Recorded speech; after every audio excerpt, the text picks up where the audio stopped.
अदम एतमाद आ सकती है, ना गवर्नर राज लग सकता है। स्पीकर पंजाब असम्बली सब्तैन खान ने वाजे कर दिया। लाहौर में मीडिया से गुफ्तगू करते हुए कहा कि पंजाब PTI का गढ़ है और ओपोजिशन का स्टैंड कमज़ोर है। अगर इनको एतमाद है तो फिर ले आएँ, शौक पूरा कर लें। स्पीकर का बुलाया हुआ इजलास स्पीकर ही मुलतवी कर सकता है। इसी तरह गवर्नर्स का बुलाया हुआ इजलास गवर्नर ही मुलतवी कर सकता है। हुकूमत के साथ बैकडोर डिप्लोमेसी नहीं चल रही।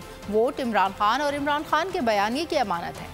जो मौजूदा हालात चल रहे हैं उसमें इंशाल्लाह ये अदम एतमाद की तहरीक भी नहीं ला सकती ऑपोजिशन। नंबर 2, ये एतमाद के वोट के लिए गवर्नर भी हमें नहीं कह सकते। और नंबर 3, गवर्नर राज के भी चांसेस जीरो हैं। तो इंशाल्लाह इस वक्त पंजाब जो है PTI का गढ़ है। हमारे हुकूमत के साथ जहाँ तक मेरा इल्म है बैकडोर डिप्लोमेसी बिल्कुल नहीं चल रही। किसी को इस गलत फहमी में नहीं होना चाहिए। वोट इमरान खान की अमानत है, इमरान खान के नैरेटिव की अमानत है। और अगर आपको हमारी ये वीडियो पसंद आई है तो लाइक पर क्लिक कीजिए।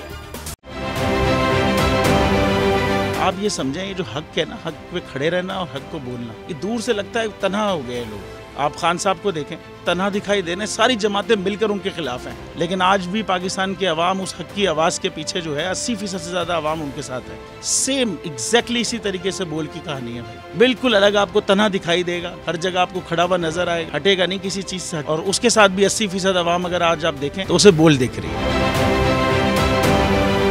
जाली केस है ना, ये हम पे उस वक्त बनाए गए थे जब हुकूमत यही थी, इन्हीं लोगों की हुकूमत थी ना। और ये जाली केस, इनको मैं नहीं कह रहा इस केस को जाली केस, इनको पाकिस्तान में क्या पूरी दुनिया में एक ऐसा शिकायत कुंदा नहीं मिला, एक ऐसा कंप्लेनेंट नहीं मिला जिसने ये कहा हो कि हमारे साथ फ्रॉड हुआ है। तो ये खुद ही बन गए कंप्लेनेंट और ये खुद ही इन्होंने खुद ही इन्वेस्टिगेशन की, उसकी खुद ही तफ्तीश भी की। यानी कि कंप्लेनेंट भी है, इन्वेस्टिगेशन ऑफिसर भी है। और इन द एंड इन्होंने फिर उसके बावजूद ये कोर्ट में जमा कराया कि जी ये केस जाली केस था और इसमें किसी किस्म जो कुछ एग्जैक्ट कर रहा था सब लीगल। ये मेरी बात नहीं है, ये इनके इन्वेस्टिगेशन ऑफिसर की बात। सबसे ज्यादा व्यूज और सबसे ज्यादा रेटिंग के साथ बोल आज भी रहा नंबर 1 पर।